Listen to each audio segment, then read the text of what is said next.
Hello, and welcome to the Intergenerational Solidarity Series, a podcast sponsored by Civic Voice, Inuka Kenyan Sisi, and The Elephant.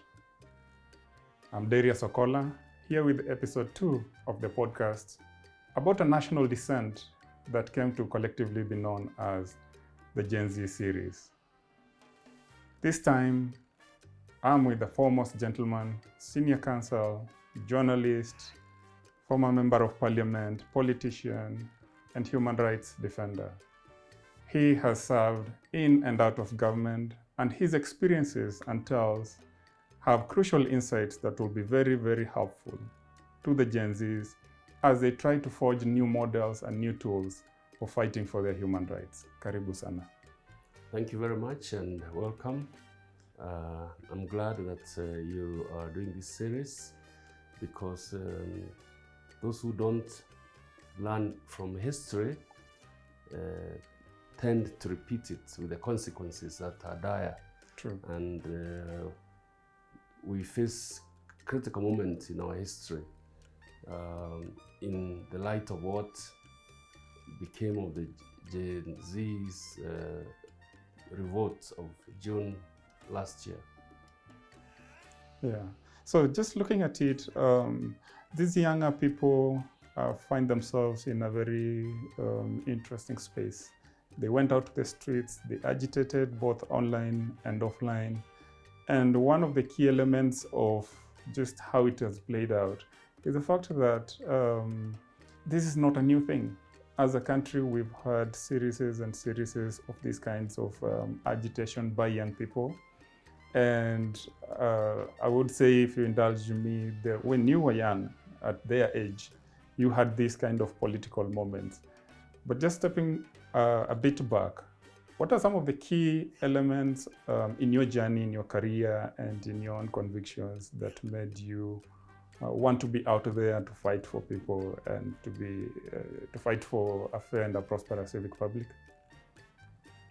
It's interesting the way you describe the events that preceded the Gen Z generation, because if we contextualize the events of June last year against the history of this country, you see that it was not totally unprecedented, and it's been a history of betrayal right from day one of independence. And you've got to go back to the Lancaster House negotiations and the agreements that were reached and the constitution that was agreed to, that we have kind of reincorporated under the 2010 constitution, which brought multi-party or constitutionalized multi-party democracy in our country. And you see it has been a history of betrayal. If you look at the struggle for independence, those who struggled, led by Dedan Kimathi, never benefited or were never given an opportunity to run the country on the lines on which they had fought for independence. So that at independence, the British government had been able, as an imperial power, as a colonial power, to bring back the colonial rule under the so-called Home Guards, who took over, which I refer to as the first betrayal. And then the history of that was a history of dismantling of the first constitution, the enactment of the single-party era that had introduced Section 2A of the repealed constitution that outlawed all multi-parties, and then the struggle to repeal that Section 2A, led by the Forum for Restoration of Democracy group, which I think you will see in the context of our history is the nearest to Gen Z. And if you look at what became of Ford and put it in the context of Kenyan history, you will not be surprised. And the danger and the challenge, therefore, is what lessons do we learn from our history so that the younger generation do not repeat the mistakes that have been made, or if not mistakes, what lessons can they learn from our history? So for me, the younger generation, or the generation that is represented by the Gen Zs, need to step back now that they are not on the streets and look at our history, and then how to avoid the pitfalls that, for example, we went through in Ford. Because if you look at the history of Ford, the splinter from Ford to Ford Kenya and Ford Asili, and later on the emergence of the Mwai Kibaki regime, which took advantage of the split within Ford to bring Kibaki to State House at the elections of 2000 and 2003, and change the personalities and the events. You see, we are following the exact trajectory that saw Mwai Kibaki being declared an Ametosha. So it's a period in which you need to take stock and work on ways of avoiding these mistakes or learning lessons from the past. To me, the Gen Z's revolution that aborted is not over, because if there are any lessons to learn, then it only means that the next course of action will push the regime to understand that it no longer represents the wishes of the Kenyan people. It no longer represents the vision that is set out in the 2010 constitution that we fought so hard for, because that is where we need to go back to. Because unless we do that, then all the struggles that led to the enactment, the prorogation of the 2010 constitution will be lost, and we'll be going back to the one-party era. Yeah, I mean, it's interesting, Senior, just looking at the fact that every generation sort of is rediscovering this clamor for freedom, expansion of freedom and independence and rule of law. But the script is as old and as skewed as it's been. Now, they have to go back and begin to interact with our history. One of the key sort of challenges is where to find this history. Is there, what are some of the elements that are within reach for a young person who wants to understand this history? Is there a repository? Should we put it back in the schooling system? How would you say we go about ensuring that our history, like many other countries do, is central to our national narrative, but also in the everyday existences? How do we do that so that the Gen Zs can have these tools to deal with what they're confronting? Yeah. I understand what you say, because I've had the benefit of traveling extensively out of Kenya. And when I look at, for example, the history of the ANC in South Africa, and what happened after Mandela became president of the new Republic of South Africa, one of the things that they actively pursued was to make the history of South Africa and the history of the freedom of the struggle for to end apartheid part of their DNA, so that every kid growing up knew about the ANC, what the ANC fought for. And when they got the new constitution that ended apartheid era, they continued teaching their history. It's the same in the United States of America, which has the oldest constitution in the world. If you go there, you'd find that there are Independence Days that celebrate the heroes of the constitution. To the contrary, in Kenya, we suppress our history. It's like that. It's like we are uncomfortable telling our history, telling the story of Kenya's independence. So that even during the Independence Days, you don't hear a mention of Dedan Kimathi. you hear about the category 6 as if they were the beginning and the end of our struggle for independence. Kids born in the 80s, 90s do not know what the second liberation was all about. So the challenge is how to get the Ministry of Education to alter the curriculum so that it includes lessons of our history right from the basic education level all the way to the university. Because if we don't know that, if we don't do that, then we are bound to repeat the mistakes of the past, and the lessons are dire, because what it means is that we lose the basic freedoms that we fought for and entrench authoritarianism, which was the reason for enacting the new constitution, to make the vision entrenched therein of enjoying the fundamental rights as rights and not privileges of the ruling class, or whoever happens to be a state house, or whichever political party is in power. These are not privileges, and I think what the Gen Zs demonstrated in June last year was that efforts to get people to assert their rights are not dead. It's only that we discourage, we seem to suppress.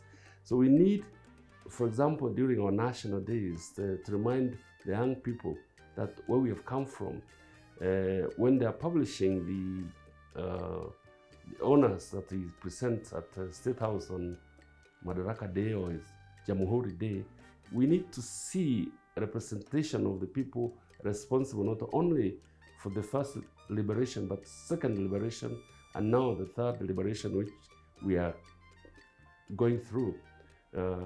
So yes, we have to actively remember to remind our children and the children that come after them of the struggles that led to the enjoyment of the freedoms that we are proud of today, that make us so special as a country compared to others, for example, in the region. Yeah, but that's interesting, because part of your career is in journalism, and you publish regularly the platform, Nairobi Law Monthly Review. There was even when this Disclaimer started, there was a Kenya movement back in the day. And now what we are seeing with the Gen Zs is they were in the physical streets, but they've also done quite a bit of work in the digital streets, if we can call it that. With the benefit of both experience and hindsight, how much would you say is the critical nature of what they're doing, especially in the digital streets, to drive these freedoms? How would you situate it? You know, having had the advantage of being a man of the pen before we have this privilege of mobile phones and the social media. I think what you're calling the digital street is really citizen journalism, because journalism now has become instant. The era of censorship is long gone, and that is why we're able to sing Kasongo, we're able to sing songs before the president that are critical of him. This is a sign of an active democratic society, and even the fact that the president can now accept that it's become part of his presidency is a sign that we are maturing as a democracy. I wouldn't criticize those who are seeing the means of protest through the available online discussions, because they don't cost any money. All you need is a smartphone, and you're able to reach thousands, if not millions. Number two, we are no longer an island. More used to talk about us being an island of peace, surrounded by, the sea of trouble. Yeah. Authoritarianism. Now, what goes on in Washington is read instantaneously when Donald Trump calls a press conference or addresses American issues. We see their relevance immediately, which takes me back even to our days in the second liberation.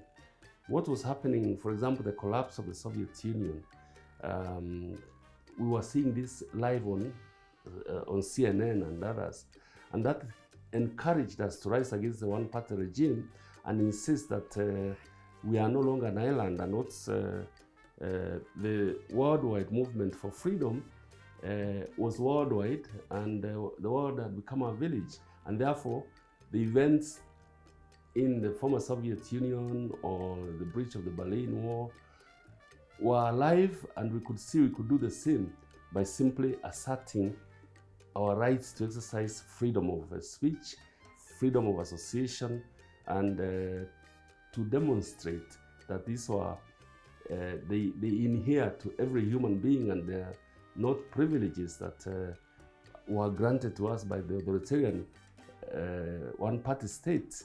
So we have to come to terms with the fact that attempting to resist developments, communication developments taking place around us is an exercise in futility. And no question about it. Those who talk about the Gen Zs having been, movement having died with the breakup or the betrayal of their movement at the critical hour when they were about to effect the most fundamental changes in Kenyan history, those who think that that cannot happen are daydreamers, because the next time round, the lessons learned from June last year will not be repeated, and they will be happening spontaneously rather, in all parts of the country, and you cannot resist them by forming broad-based short-term government that does not represent the wishes or the will of the people. Yeah, which is, it's an interesting element in terms of how it has evolved. This sense of betrayal, it was there in 65, going into 66. We saw it in the early 90s. Now it's happening to them. What are some of those salient moments? In light of this kind of betrayal, what is likely to evolve out of this? Where should the Gen Zs go? Well, just they need to regroup. We need to rethink the methods, and we need to find allies. During our time, we could plead with the donor communities to stop aid because we were being punished for exercising the very basic rights that they were exercising in the United States or in the United Kingdom. We are behaving as human beings, sharing a common humanity. So now this has changed. So we need new tools for dealing with the demands of the times. And what the Gen Zs demonstrated is that use of communication, the means of communication that are available today, if properly utilized, act firstly as a very strong deterrent against authoritarian practices, and number two, they can actually effect changes even before elections come, which is what the Gen Zs almost succeeded in doing in June last year. And the mistake people like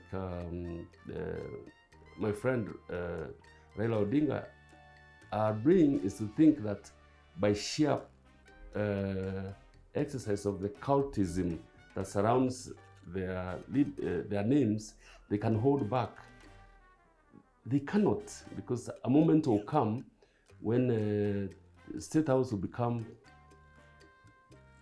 too hot even for William Ruto, and just like it became too hot for Daniel Arap Moi when he repealed Section 2A because of the demands of those of us who are in the second liberation. So it's a matter of time. And I personally haven't given up on the Gen Zs. Yeah, which is interesting because the other element I would love you to speak into is the different reactions from the elders to what the Gen Zs did. That those who are happy, they were like, okay, this is finally these young people are joining, are becoming politically active. They're joining the civic public as active participants. There are those who reminisce. For those of you who were there in the 90s, you saw how this kind of dynamics play out. But then there are those who saw this as some kind of a disrespect, and they're built into, respect the elders, even as much as these Gen Zs had, genuine grievances. That culture of respecting the elders is long, long gone, because now it is the elders that must respect, because the younger generation, because times have changed, and the methods of running not only families, communities and the state, they are so fundamentally different from the time the elders ruled in the jurisdiction extended to the village, and therefore their authority stemmed from their respect to that within that village have long gone. Now children are being born far away from their villages. Children are growing up going to schools where the cultural practices that defined their parents' generation are long gone. So we have to come to terms with that. And don't forget, these Gen Zs are not strangers. They live with us. We were giving them money to buy water. They were asking for money to buy a smartphone, and they were in the streets in full knowledge of their parents. The parents supported them. That's why they give them water to take when tear gassed. So those who think that this was a generation of youngsters that were misled are the ones, in fact, who are not reading history properly, because they had our complete support as their parents.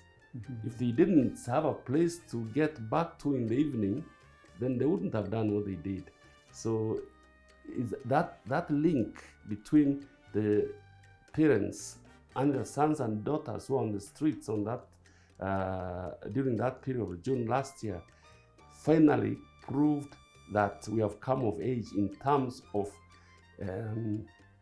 accepting that we live in a generation and in an environment that must respect a new culture, a culture based on the rule of law, a culture that traces its authority to a constitution like ours, the Constitution of 2010, and a culture and an environment in which we respect these basic values, like the very checks and balances that require the executive to obey court orders, that require the members of parliament to represent their interests rather than the interests of the president who is in office at the current time, and a culture that has ways and means of ending corruption.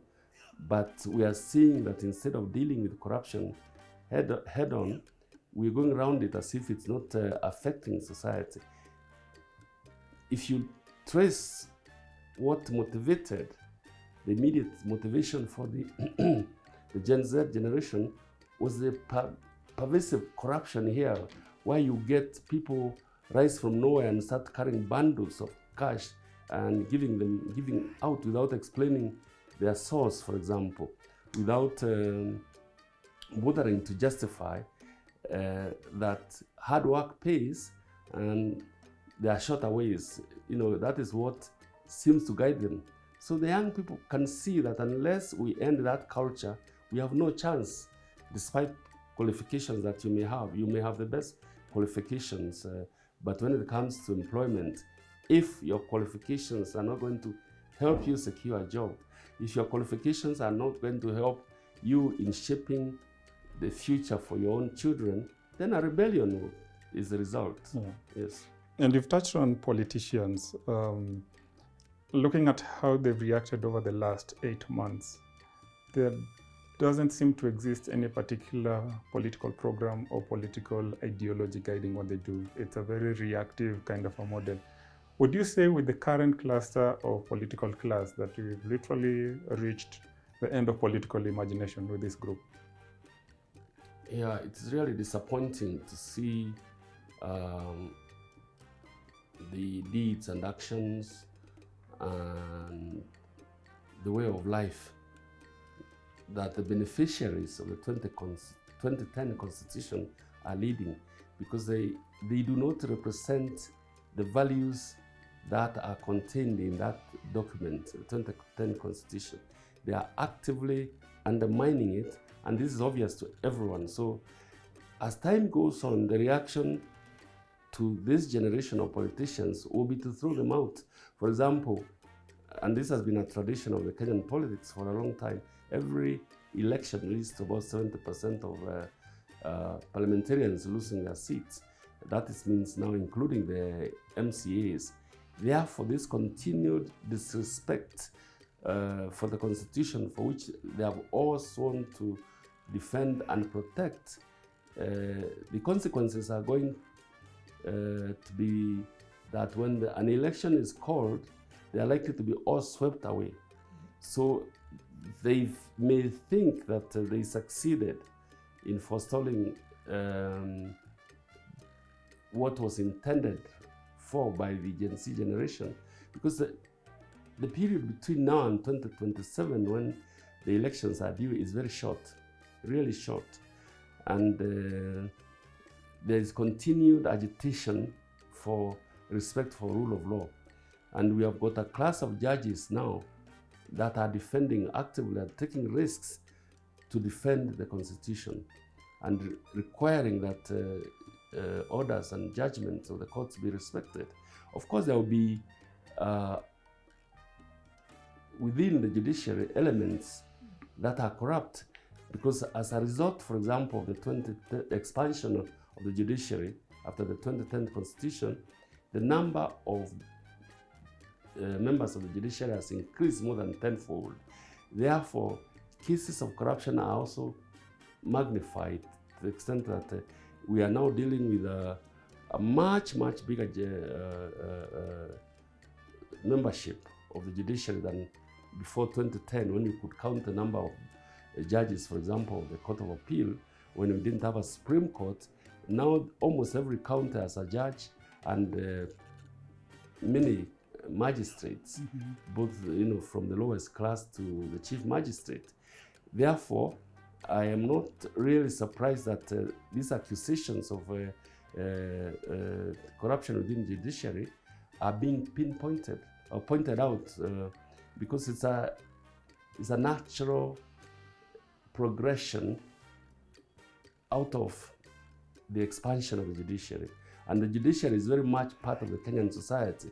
So when we talk about corruption, it's not just within the judiciary, it's corruption across the board in all arms of government. It's only that the judiciary gets on the spotlight because of the very nature of their job. We should focus more on the elected representatives, because they are the ones that are supposed to oversight these institutions, but they don't live by example.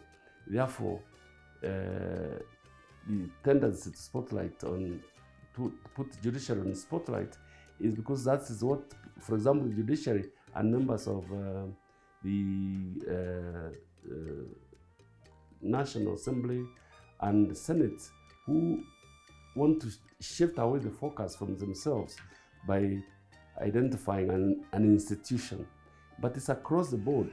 And I wouldn't personally say that the corruption is limited to judiciary, because we are seeing corruption everywhere within the three arms of government. We need to strengthen our institutions so that we can deal with the incidents of corruption. We need to reward judges and magistrates who take risks by convicting those who are charged with corruption.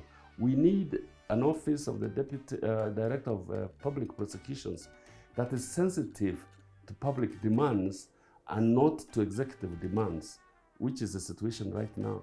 The law is very clear, the institutions are in place, but we are not living a life in accordance with the Constitution.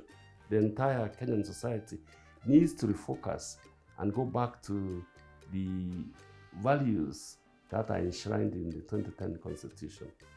Yeah, which is interesting. Still on institutions, both the formal and sort of the informal ones.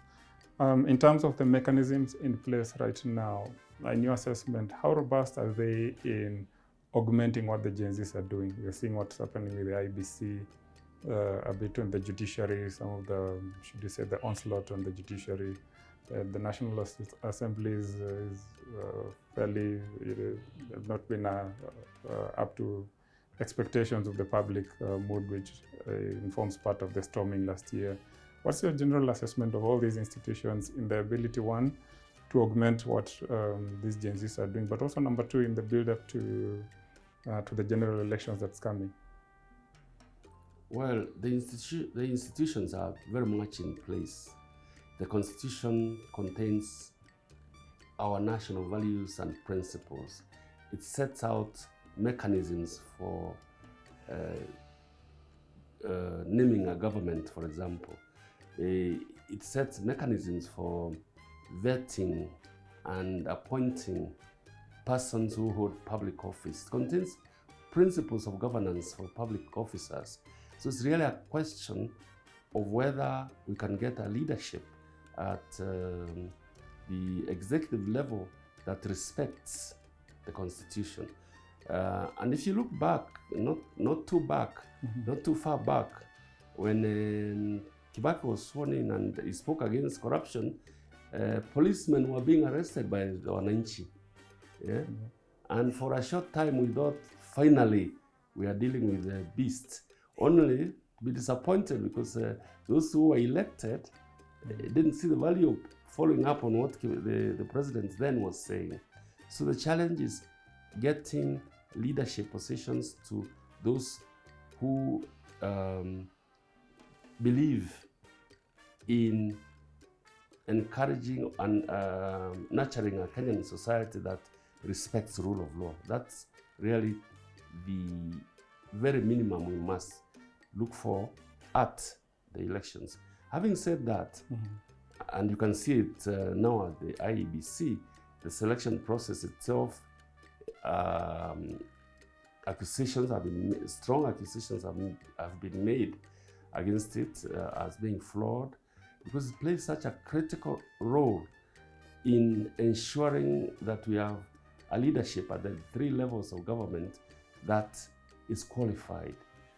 But unless we have an IEBC that not just supervises elections, but that ensures candidates are duly qualified. You know, it's one thing to supervise elections, but it's quite another to allow candidates who shouldn't be allowed to run for office, who run contrary or who abuse the principles of the national values and principles set out in the Constitution. This is a special responsibility for the IEBC, and we need an IEBC that will enforce the provisions of the Constitution at that critical level of elections. Now, I don't see that happening anytime soon, but because the mechanisms are there, it's only a matter of time. And just like it took time to end the one-party era, it will take some time to get an IEBC in place that recognizes its role as not just supervising elections, but also for vetting candidates, so that we have candidates that are truly qualified running for office. Then it will start attracting people, men of honor, men who are not men and women who are not tainted by corruption, to seek public office. As it is now, the political space in Kenya is attractive to those who want to undermine the Constitution, not those who want to defend and protect it. Yeah, and I mean, there's an interesting element coming out of it, and one hopes that all the initiatives that these young people, Gen Zs, have tried to do, which have to be channeled through the commission, that will come to fruition, including all the recalling MPs and their desire even to run. Because one of the interesting elements that we've seen over the years is the increasing number of young people who are into political participation, not just in voting, but also in terms of wanting to be in party politics and want to actively participate in that space all the way up to the election, as you mentioned. One of the other interesting elements that comes up is we are now a country where 2 or 3 are gathered, there is a chant, against the regime. It's an interesting kind of a society that has evolved out of June last year, and I see it as I see the chants of Ruto must go, or singing of songs like Kasongo Kaongo Aende. This is a natural way of Gen Z is showing or demonstrating to those in power that use of raw power to end physical demonstrations will not end, because now the president will not go to any public place and address the crowds expecting that they will just be clapping, because they will not. They will tell him as it is, and therefore that is a very strong, we talk about checks and balances. That is an important check on the executive. Abuse of power will be met by those chants, where the population perceive you as being corrupt. They'll tell you are corrupt or you must go. Where the executive or a member of parliament does a good job, they will celebrate. I think we have reached that stage, and now it is up to the IEBC to ensure that those presenting themselves as candidates for elective office actually are qualified. Once you do that, Kenya can only get better.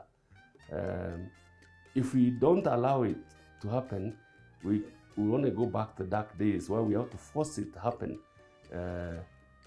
by sheer demands of the time. Okay. Thank you so much. I think one last thing I'd love us to look at is where we are in terms of the socioeconomics.